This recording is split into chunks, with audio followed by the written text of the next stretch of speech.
Je triompherai, mon âme soupire auprès de toi, la gorge. Je triompherai, mon âme soupire auprès de toi, Jésus. Bonsoir à tous, que la grâce de Dieu soit sur vos vies et que la manifestation de sa puissance puisse s'étendre sur vos familles, sur vos activités. J'aimerais vraiment partager quelque chose avec vous en ce jour. Tout à l'heure, j'étais assis dans un café là et il y a un doyen qui était en train de converser avec une personne. Il disait comme ça, et puis il s'est adressé automatiquement à moi. Il a dit comme ça. Il dit, mon fils, je ne sais même pas pourquoi l'homme s'est fâché. Il dit, comment ça veut dire? Il dit, si tu veux là, va t'arrêter au bord de la mer. Et puis il faut fixer le regard. Tu vas comprendre que la mer là, il n'y a pas de limite. Peut-être comme ça que la terre là, on t'aurait donné. Il dit, oui papa. Il dit, ah, d'accord. Imagine-toi un instant que l'eau là décide de se fâcher. Ça a tous nous engloutis. Je dis, c'est pas faux. C'est une évidence. Et puis, il a commencé à sourire.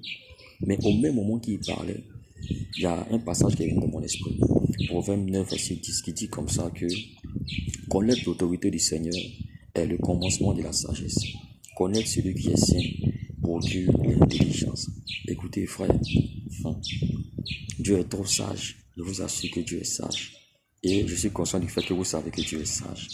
Regardez, dans notre monde ici, là, il y a plusieurs formes de sagesse. Il y a la sagesse, la technologie, ça c'est une forme de sagesse. Il y a aussi, comment dirais-je encore, la médecine, ça aussi c'est une forme de sagesse. Mais au-dessus de tout ça, là, il y a une sagesse qui me plaît bien. Oui, c'est la sagesse divine. Quand souvent je m'assieds et puis je fais un peu de constat, regardez comment Dieu est sage. Il y a un mouvement qu'on appelle la rotation et il y a aussi qu'on appelle la révolution, tout ça là à l'école.